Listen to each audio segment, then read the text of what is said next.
मणिकर्णिका घाट काशी, इसे मुक्ति का द्वार भी कहते हैं। और आज इस द्वार पर रिया खड़ी थी, आंखों में आंसू और चेहरे पे मायूसी लिए। आज एक नन्ही सी जान को वो उसके जीवन से मुक्त कराने आई थी। बड़ी बेरहमी के साथ उसने उसे पानी में फेंक दिया।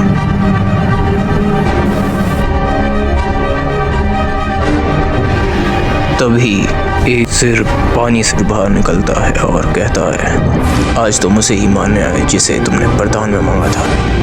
इतना सुनते ही रिया भागने लगती है।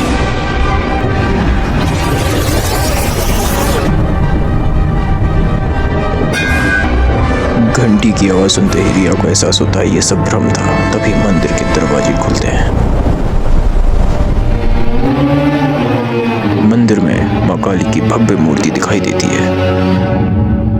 रिया के पास जल रही चिता से हल्का सा धुआं उठता है और वो आकार लेता है जलते हुए मानव शरीर जैसे। वो साया कहता है, जिस घाट पर तुमने उसे वरदान के रूप में मांगा था, आज उसी को तुम उसी घाट पर मानने आई हो। इतना सुनते ही रिया डर गई और भागने लगी। तभी फिर से उसे एक एहसास होता है। उसे एक आवाज सुनाई देती है। जब फिर से मंदिर की घंटी की आवाज उसे सुनाई देती है तो वो समझ जाती है उसे बचाने वाली केवल मां काली है। तभी वो मंदिर की ओर दौड़ने लगती है। उसे हर एक सीढ़ी पर जलती हुई चिता दिखती है। वो चिताएं चीख चीख कर कह रही होती हैं, माँ। इसे देखकर वो घबरा जाती है और भी तेजी से वो भागने लगती है।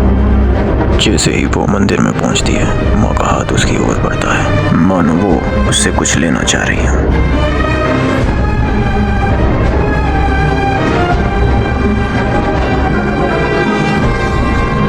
माँ के हाथ पर अचानक से वो पुत्र आ जाता है जिसे वो पानी में फेंक आई थी। उस बच्चे के शरीर में कुछ हलचल सी होती है। वो उसे गौर से देख ही रही थी। तभी उसे एहसास हुआ कि वो सांसें ले रहा है, जिसे देखकर वो घबरा गई और वो चीख पड़ी, पर उसकी चीख उसके मुंह से बाहर नहीं आई। उस पल में उसे एहसास होता है कि उसके पेट में कुछ हलचल हो रही है। जैसे ही वो नीचे देखती है, उसके पेट से एक हाथ उभर रहा होता है।